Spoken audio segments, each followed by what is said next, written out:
At a family dinner, I brushed against my stepmother by mistake, and she hit me across the face.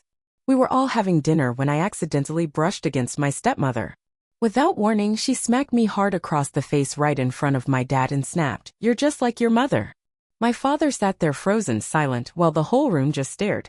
I ended up walking out of that dinner, but little did they know, when they got home later, something pretty unexpected was waiting for them. My name's Emily, I'm 34 now, but I was 29 when all this mess unfolded.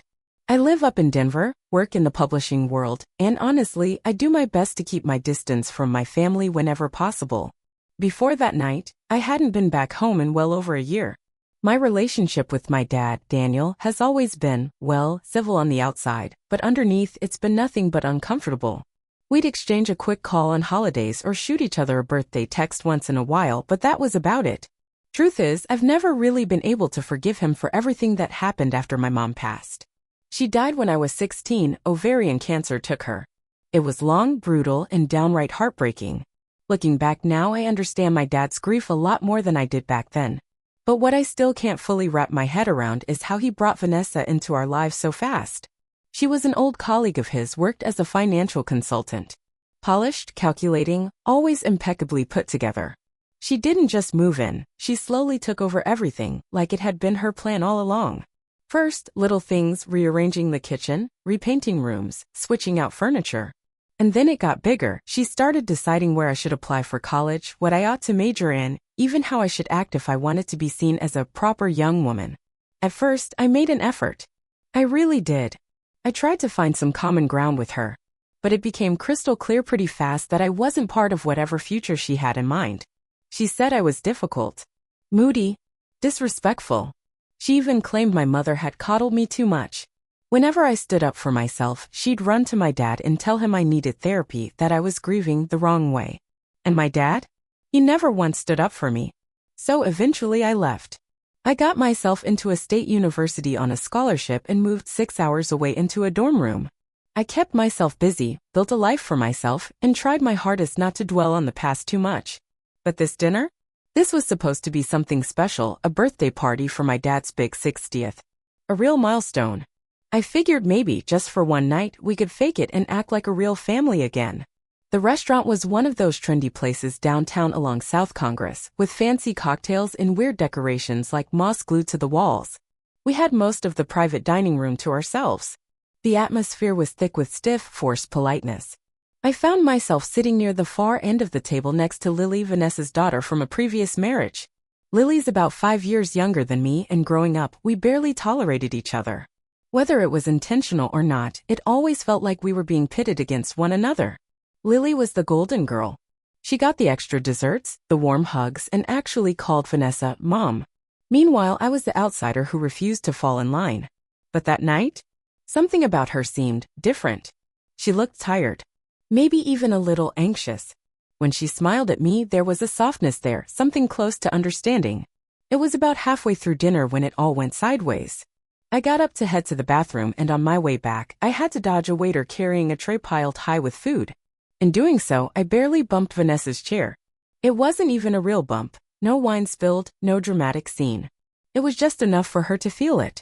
She turned, locking eyes with me. And then smack. She slapped me across the face, fast and loud enough that the whole room heard it. I just stood there, frozen in disbelief. All eyes at the table shot toward us. The whole restaurant, already kind of quiet, went dead silent. Then Vanessa leaned in, close enough that only a few people could catch it, and hissed, "You're just like your mother." I didn't say a word.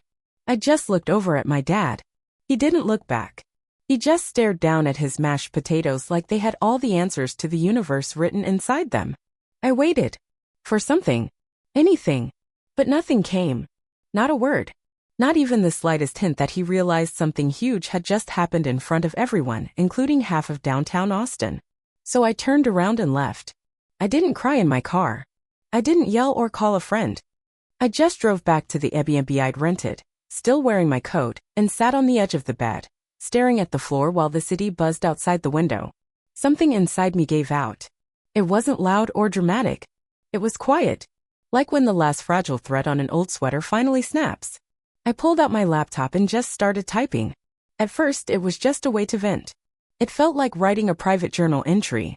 But the more words I put down, the more I realized it wasn't just about the slap.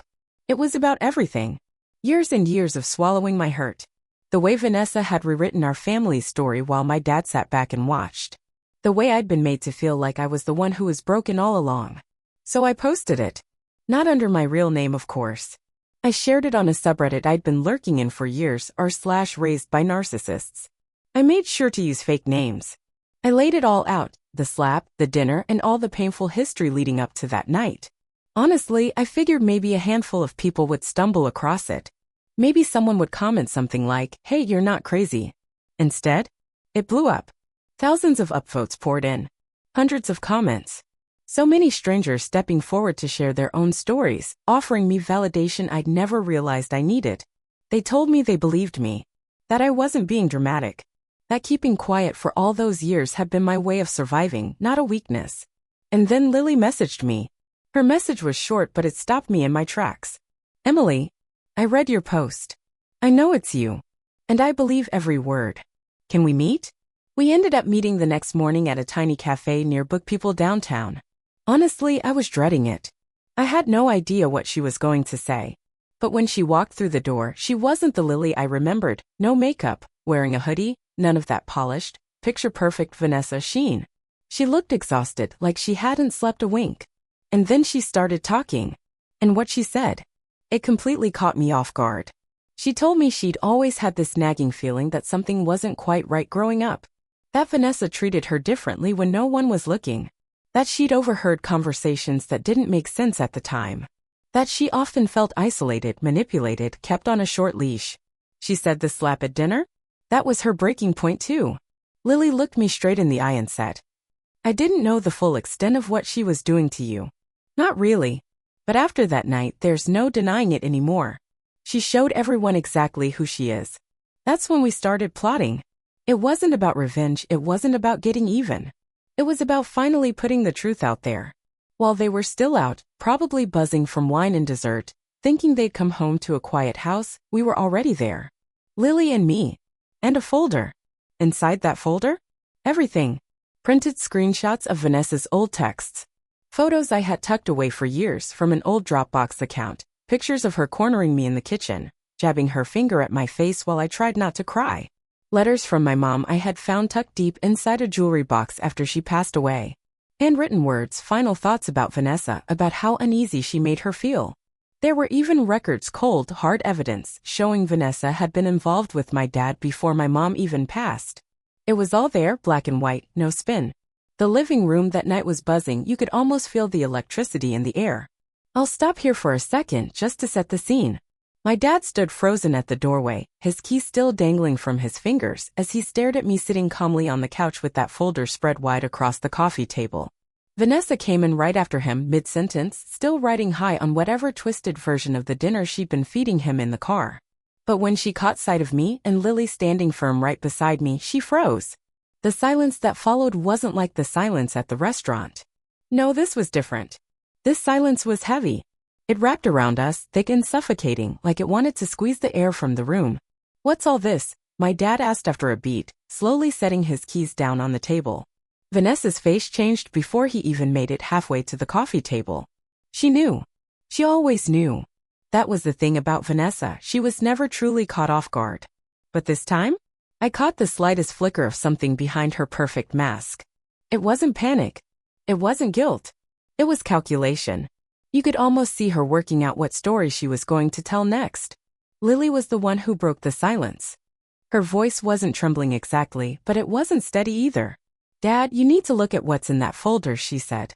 He glanced back and forth between us and then, slowly sat down on the couch, reaching for the first page. It was a printed version of the Reddit post. I'd stripped it of usernames, cleaned up the identifying details, but the heart of it was all there. Every word. Every moment from that night, and everything that had led up to it, laid out without any drama, no exaggeration. Just the plain, unvarnished truth. I watched as the color drained from his face. Pink at first, then pale, then this washout gray that made my stomach twist. His fingers gripped the paper tighter the longer he read. Vanessa didn't move except to cross her arms over her chest, her head tilted like she was waiting for a punchline. "This is absurd," she snapped, her voice cutting through the tension like a blade. "You're both being ridiculous. She's always been dramatic, vindictive, obsessed with making me out to be the villain. I didn't say a word. I didn't have to. Lily leaned forward and flipped to the next page for him. It was a screenshot, a text Vanessa had sent Lily 2 years back. It read, "Your sister will always be a problem until your father finally sees her for what she is, an ungrateful version of her dying mother." He read it. And then he read it again, slower the second time. I caught it, just a flicker, but Vanessa flinched when she realized what he was looking at. That was taken out of context. She snapped immediately. It was a joke. A bad one. "Do I look like I'm laughing?" Lily shot back. Her voice didn't get loud, but the way she said it landed harder than anything else that night. Dad kept flipping through the folder, page after page. There were letters my mom had written before she died, ones I had found hidden away years ago but never had the nerve to show him until now. In one of them, she talked about his friendship with Vanessa, about how quickly it had gotten too personal for her comfort. She wrote that she knew he'd never admit it while she was still alive, but she could feel the shift happening. And she was scared not for herself, but for me.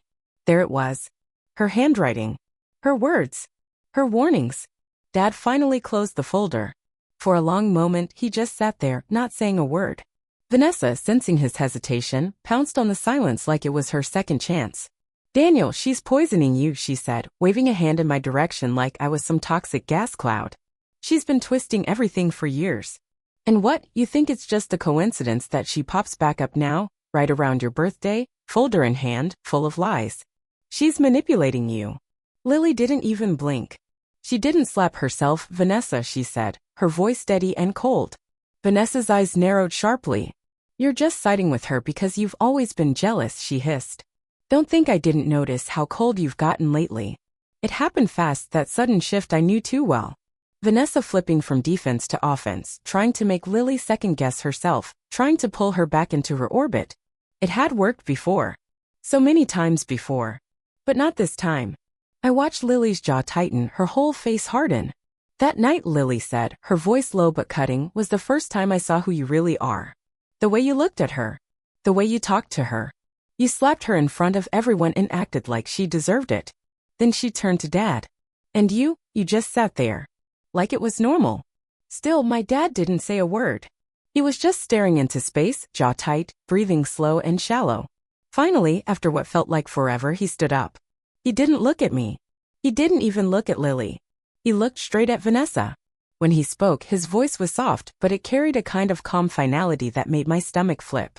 "You told me Emily was exaggerating. That she was difficult. That she couldn't handle me moving on." Vanessa stood frozen, her mouth clamped shut. "She left because of you," he said, voice still flat. And that was it. That's when Vanessa broke. "No," she snapped, her voice dripping venom. "She left because she couldn't handle not being the center of your world anymore. She always hated me. From the very beginning." Her mouth twisted into this ugly sneer. She stared at him like he was the one who had betrayed her. "I gave up everything for this family," she hissed. "You think I endured your daughter's attitude, your pathetic silences, your endless guilt trips for fun? I carried this entire house while you wallowed. And now you're choosing to believe them over me." Dad didn't say a word. He didn't have to. Vanessa stood there a second longer, waiting, daring him to change his mind. When he didn't, she grabbed her purse in a sharp, angry motion. "This is pathetic," she spat. "I'm done." She stomped to the front door and yanked it open, slamming it so hard behind her that the whole house seemed to shake. The echo rattled through the walls. And the silence she left behind? It was different this time. Not tense. Not fearful. Just hollow. Dad sank back onto the couch. Lily and I stayed where we were, quiet and still. And for the first time in what felt like forever, I didn't feel tense sitting in that house. I didn't feel like I had to brace myself, or justify my feelings, or defend my version of the past. Everything that needed to be said had finally been said. But if I'm being honest, the hardest part wasn't over. Not even close. And none of us were really ready for what was coming next. When Vanessa slammed that door, the silence that followed wasn't peaceful. It was sharp, buzzing in your ears kind of silence. The kind where you suddenly notice every tiny sound, the fridge humming from the kitchen, the tick-tick of the old clock above the entryway, the faint whoosh of cars driving past outside. And under all that, I could hear my own heart pounding. Not from fear, but from pure, bone-deep exhaustion. My dad was sitting there on the edge of the couch, his hands locked tightly between his knees. He looked smaller somehow. Older. Like the years had finally caught up to him in just a few minutes. After a long while, he turned his head toward Lily. I didn't know she sent you that message, he said quietly, his voice rough and raw. She said worse, Lily said back, her voice soft but firm. I didn't keep everything. I didn't say a word. I didn't trust myself to say anything without losing it. Dad looked at me then. His eyes were red-rimmed, but there weren't any tears, just this deep, endless kind of weariness. The kind you only get from carrying something heavy for way too long. You kept all this to yourself. For how long? He asked me. I just shrugged. Dad kept thumbing through the folder. Page after page of things he probably never thought he'd have to face. There were letters, old ones, the ones Mom had written before she passed away, tucked away so carefully that even I had forgotten about them for a while. In one of them, she talked about Dad's friendship with Vanessa, how it had started to get too personal way too fast. She wrote that she knew he wouldn't ever admit it to himself while she was still alive, but she could feel something changing between them. She said she was scared not for herself, but for me. And there it was. Her handwriting. Her words. Her warnings. Dad finally closed the folder and just sat there. The silence stretched out between us, thick and heavy. Vanessa, sensing an opening, pounced. Daniel, she's poisoning you, she said, waving at me like I was some disease spreading across the room.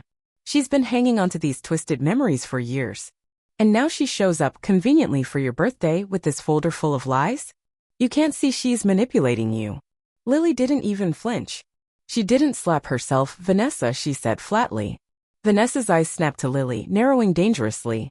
You're just siding with her because you've always been jealous, she spat. You think I haven't noticed how cold you've been lately? And there it was, the pivot. The classic Vanessa move, switching from defensive to attack mode so fast it gave you whiplash. It was the same trick she'd pulled for years, gaslighting, turning things around, making you question yourself. I watched Lily's jaw clench, but she didn't back down this time. That night, Lily said slowly, her voice cracking a little but holding firm, that was the first time I really saw who you are. The way you looked at her. The way you talked to her. She turned to Dad. You watched her get slapped in front of a room full of people, and you did nothing. Like it was normal. Dad still hadn't spoken a word.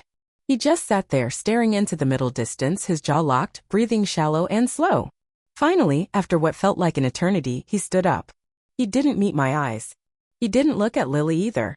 He turned his gaze straight to Vanessa.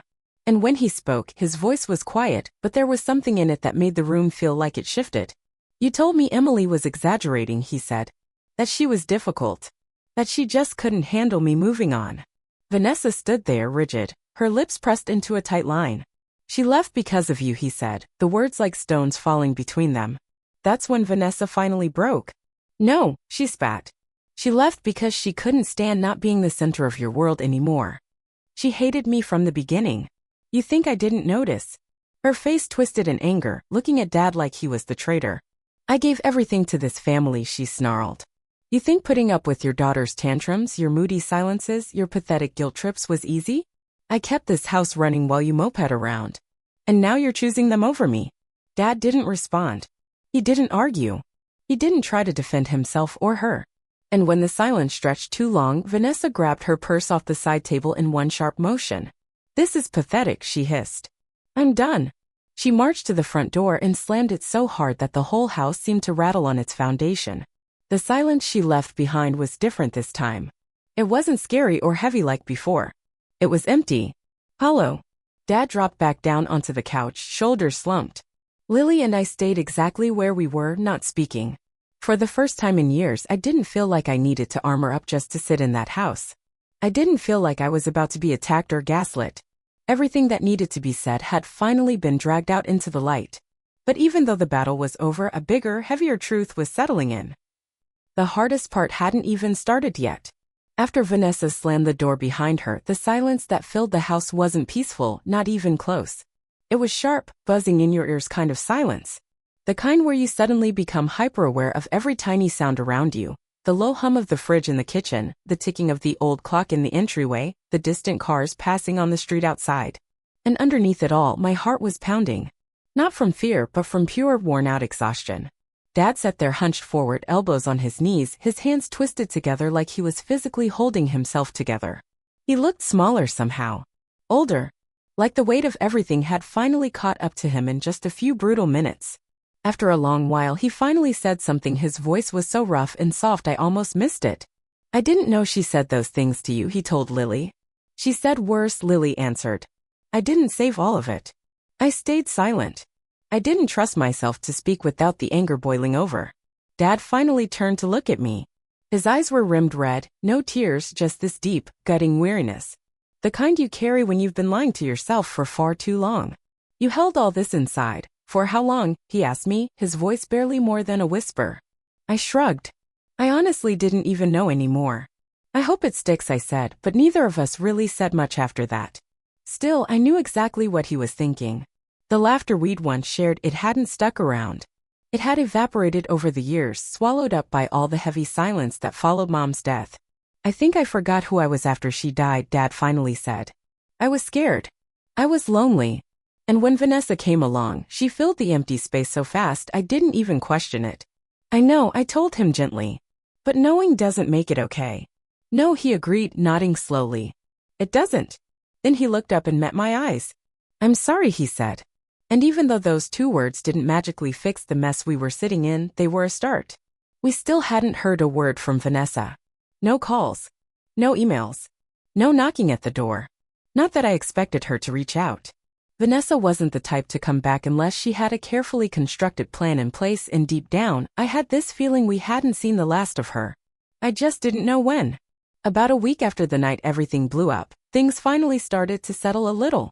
It wasn't like some clean, fresh start. It was more like when a thick cloud of dust starts to settle, and you can finally see the crooked foundation you've been standing on all along. Dad kept busy, sifting through old papers and cleaning out closets. Lily went back to work, but we talked every single day. As for me, I kept moving my flight back to Denver, something inside me whispering that it wasn't quite time to leave yet. And then, sure enough, the letter came. A lawyer's letter. Vanessa wasn't finished after all. She had filed for legal separation and demanded spousal support, and on top of that, she claimed full ownership of the house. Yeah, the very same house my mother had picked out herself. The one my mom had mostly paid for with the inheritance she got from her father. Apparently, Vanessa believed her 15 years of emotional labor entitled her to take everything. And she wasn't done there.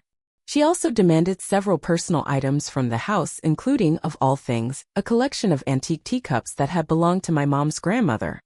She even had the audacity to claim that my mother had given them to her before she died. The lie was so ridiculous I actually laughed out loud when I read it. "She's trying to gaslight you through legal paperwork," I told Dad when he called me, sounding completely shell-shocked. He didn't laugh. He looked like a man who'd just woken up from a very long, very painful surgery, groggy, hurting, and only just realizing how bad things had gotten. "We hired an attorney, Amira, a no-nonsense woman Lily's friend had recommended. Amira specialized in high-conflict divorces, and the second we laid out everything, the texts, the screenshots, Mom's old letters, she leaned back in her chair, raised an eyebrow, and said, 'This isn't going to end the way she thinks it will.' And she was right. Turns out Vanessa had never been legally added to the house deed. She just assumed she had a right to half because they'd been married so long. But technically, the house had been purchased before their marriage, and Dad had never signed anything giving her legal ownership. Meaning, the house was still 100% his. And because my mom's inheritance had funded most of it, it was still tied to her estate too, and by extension to me. And about those teacups? Yeah, we had receipts. Literally. While helping Dad sort through the basement, I had found a document where Mom had itemized her valuables before she died. The teacups were right there in neat cursive, to be passed to Emily upon her 30th birthday. I was 34. We didn't let Vanessa know right away. We waited until mediation day. She showed up in a stiff beige pantsuit, trying to ooze dignity, acting like she was about to win some grand prize. Her lawyer, a young guy who looked like he'd rather be anywhere else, shuffled his notes nervously as Amira began dropping bombs. One by one. Property ownership records. Mom's estate documents. The text messages. Even the full Reddit post, attached with a note from a family therapist we had consulted, confirming that the incident had reopened serious emotional wounds tied to my mother's death. I watched Vanessa's smug expression crumble slowly, like a building collapsing in slow motion. She blinked. Swallowed. Tried to open her mouth. Her lawyer placed a hand on her arm as if silently begging her not to make it worse. And then Amira smiled. Not cruelly, just calmly, professionally. Here's the deal, she said. We're willing to walk away quietly. No publicity. No fuss. But on the record, Vanessa gets nothing from the house, none of the listed estate items, and no spousal support. If she refuses, we're fully prepared to file counterclaims for emotional abuse, wrongful interference with estate assets, and intentional infliction of emotional distress. She paused, then added, "Oh, and of course, we'll be sharing those text messages with extended family and mutual friends." The choice was hers. Vanessa sat there, her hands clenched into fists on her lap. She darted a desperate glance at Dad, but he refused to meet her eyes. Finally, with her face burning red, she nodded once sharply. It was over. The months that followed were, in their own strange way, healing. Dad started therapy. He actually chose to go without anyone forcing him. He started calling me once a week, just to talk. Sometimes he'd share a memory of Mom, a real one, not the sanitized version he'd clung to for so long. Lily and I got closer than we'd ever been growing up. We visited the coast together, dug through old photo boxes, laughed over the weird and wonderful things our parents used to do. We even pulled out the antique teacups and used them once, fragile, beautiful, delicate reminders of the woman who had loved us both so fiercely. Each cup had Mom's initials etched into the porcelain at the base. As for Vanessa, she faded out like a bad dream.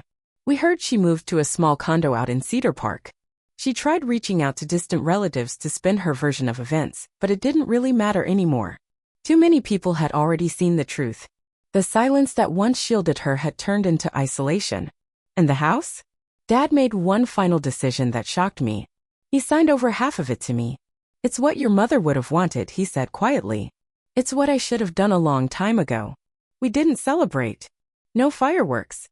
No angry rants online. We simply dismantled the story Vanessa had spent years weaving, one quiet, honest piece at a time. And it was enough. Sometimes real revenge doesn't need to be loud or cruel. Sometimes it's just standing in the kitchen of the house she tried to steal, holding your mother's teacups, your sister laughing in the next room, and knowing deep in your bones that she can never touch any of it again.